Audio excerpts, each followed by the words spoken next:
Olá, meus amigos, nossas saudações cordiais. Estamos aqui de retorno para o canal Lições de Amor, dentro desse estudo das obras de Amélia Rodrigues Espírito, Psicografia de Divaldo Pereira Franco. Estamos analisando a obra Primícias do Reino e hoje nós falaremos do capítulo 13º, Ser Limpo. Esse capítulo fala da cura de um leproso e nós, como atualmente fazemos, vamos ler a citação evangélica que a própria autora espiritual faz, em especial no livro de Mateus, Mateus capítulo 8, versículos 1 a 4. E é interessante, nós estamos utilizando a Bíblia de Jerusalém. Na Bíblia de Jerusalém, ela coloca um título, antes dessa menção, que é Pregação do Reino dos Céus, parte narrativa, 10 milagres. Então, Jesus estava fazendo algumas curas, e dentre elas, aqui nós temos a citação da cura de um leproso, e Amélia Rodrigues, com a sua pena magistral, vai dar detalhes sobre esse processo. Então vamos ler o que a Bíblia de Jerusalém tem a nos dizer. Cura de um leproso. Ao descer da montanha, seguiam-no multidões numerosas, quando de repente um leproso se aproximou e se prostrou diante deles, dizendo: Senhor, se queres, tens poder para purificar-me. Ele estendeu a mão e, tocando-o, disse: Eu quero ser purificado. E imediatamente ficou livre da sua lepra. Jesus lhe disse: Cuidado, não digas nada a ninguém, mas vai mostrar-te ao sacerdote e apresenta a oferta prescrita por Moisés, para que lhe sirva de prova. É interessante porque, e a própria Bíblia de Jerusalém faz esse comentário, porque Jesus nunca se envaideceu nem quis fazer propaganda em relação às curas que operava. Pelo contrário, ele sempre dizia: tua fé te curou, atribuindo à fé da própria pessoa que queria ser curada o mérito pela própria cura. E é interessante porque há uma frase de Hipócrates, considerado o pai da medicina, que ele diz assim: antes de curar alguém, pergunta-lhe se está disposto a desistir das coisas que o fizeram adoecer. E Jesus, como psicólogo extraordinário, conhecia muito bem o significado dessas palavras, porque ele sabia que invariavelmente as raízes das doenças estão na alma.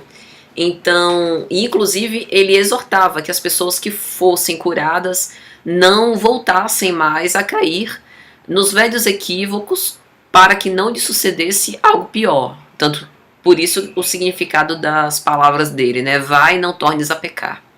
E Jesus estava preocupado com o ser espiritual, ou seja, com uma verdadeira saúde interior, com a saúde da alma.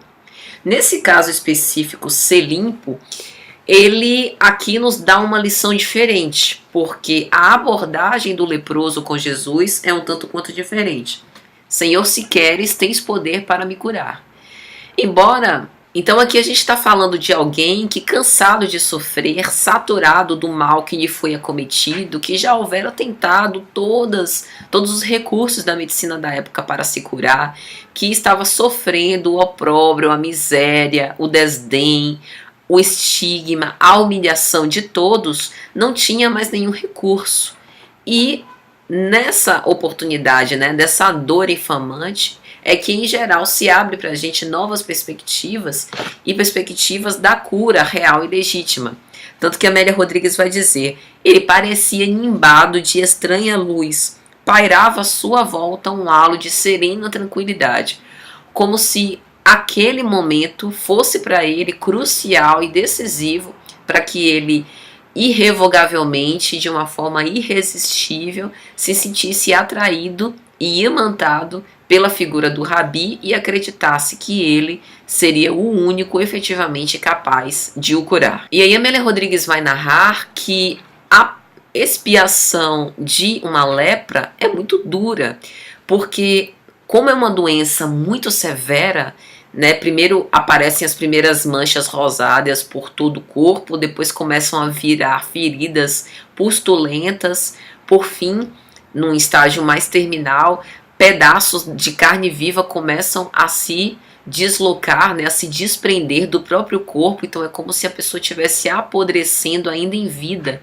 Então é uma doença muito triste, muito humilhante, muito degradante para o indivíduo. E, em geral, ele experimenta um exílio dos seus afetos mais queridos, da sua família, das pessoas da sociedade, que o tratam como um imundo, com repugnância, querem sempre mantê-lo afastado, não querem ter contato, porque tem um asco e acabam desprezando aquela pessoa. Então, além dos ferimentos físicos, né, da dor, da doença fisicamente, há também essa dor moral muito grande.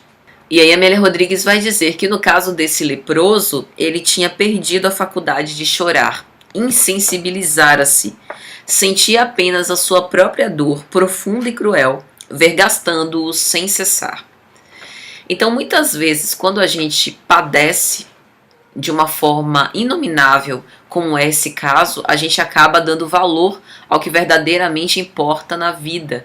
Todas essas nossas vaidades, esses desejos materiais, acabam figurando-se como de só menos importância. E os dons espirituais e a saúde, a gente dá um valor como nunca na nossa vida em relação a esse grande patrimônio.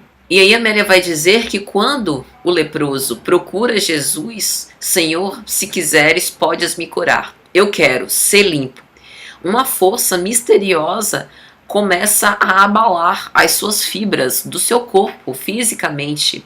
E ele experimentou como nunca uma sensação indescritível e, de uma forma quase milagrosa, acabou se curando. E naquele momento, aquele homem poderia fazer qualquer coisa, seguir Jesus, abandonar tudo que tinha.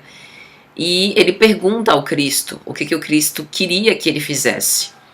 E o Cristo pede que ele silencie com respeito ao que lhe aconteceu, ou seja, que não fique espalhando para todas as pessoas aquele milagre, mas que se apresente às autoridades como se ele tivesse efetivamente voltado à vida, voltado a integrar-se na sociedade. E é interessante porque como o Cristo não veio destruir a lei, o Cristo inclusive diz: oferece pela tua purificação que Moisés determinou para que lhe sirva de testemunho. Então aquele homem, em tanto tempo, né, por toda a sua vida, não tinha experimentado uma felicidade similar como essa.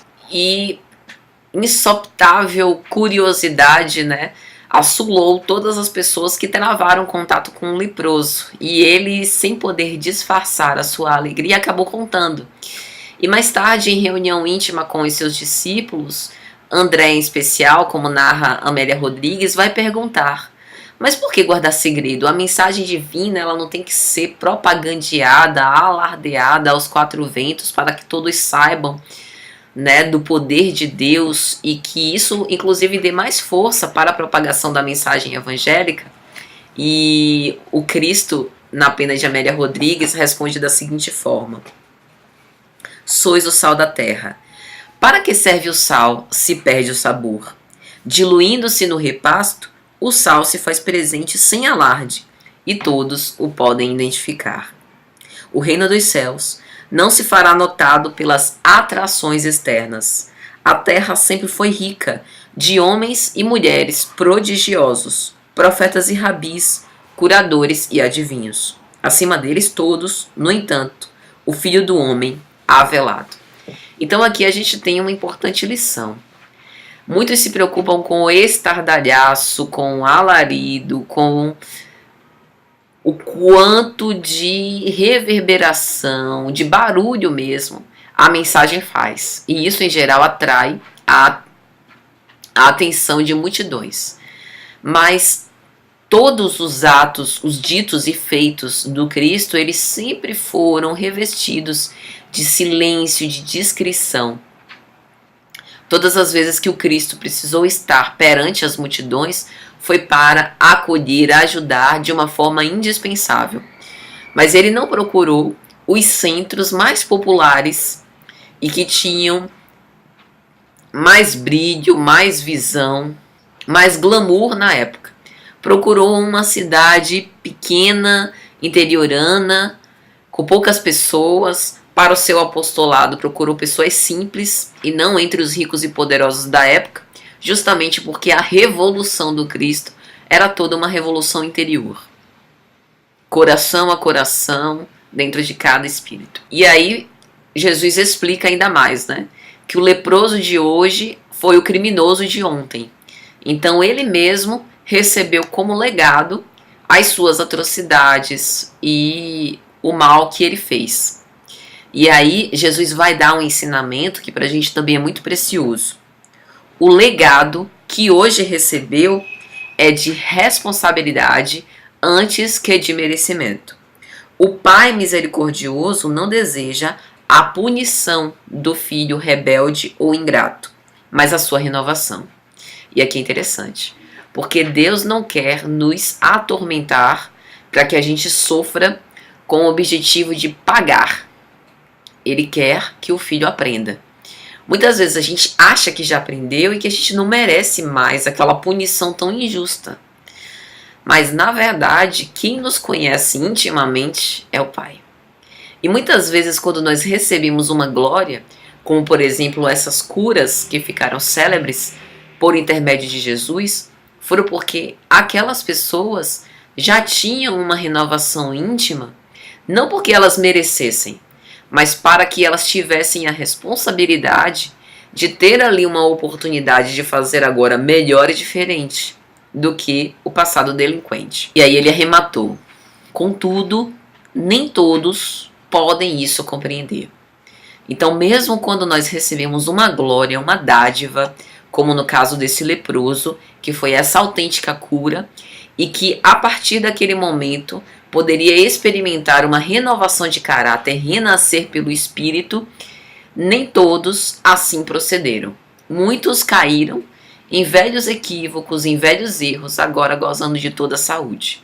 O leproso que mais sofre, o mais desgraçado, o mais coitado, não é aquele que padece dos males físicos, mas é o leproso de mazelas morais. Porque esse, não importa quantas curas o rabi consiga promover, ele sempre vai cair doente, porque a fonte da doença está arraigada no seu próprio espírito. E aí, Amélia Rodrigues vai dizer que Simão, querendo aprender ainda mais com a lição, pergunta: Rabi, se o doente não pôde se beneficiar com a cura, teria sido de alguma utilidade? E Jesus responde: a nós compete espalhar as dádivas de luz, sem preocupação imediata de como serão recebidas ou utilizadas. Cada coração é responsável pelas sementes que recolhe. Nós somos luz, e a luz espraia os seus raios para os charcos, para os bosques, para o imenso jardim, simplesmente ilumina. Mas cada um é que vai ter a responsabilidade de aproveitar essas radiações luminosas ou não. Está na responsabilidade de cada um. Isso é interessante, porque não é incomum a gente ouvir, por exemplo, mas eu não vou ajudar fulano de tal, porque fulano de tal vai pegar, por exemplo, uma oferta monetária, vai pegar o dinheiro que eu vou dar e vai gastar tudo em besteira, em drogas ou em outros vícios. Mas não nos cabe fazer esse tipo de julgamento. Nos cabe ajudar, o tanto quanto nós pudermos. Cada coração, como disse Jesus, é responsável pelas sementes que recolhe. E assim continuou ele seu messianato, deixando todo esse aprendizado pra gente. É isso, meus amigos. Todos nós queremos ser limpos, mas qual de nós está disposto a operar a nossa própria limpeza? Um grande abraço a todos e até a próxima.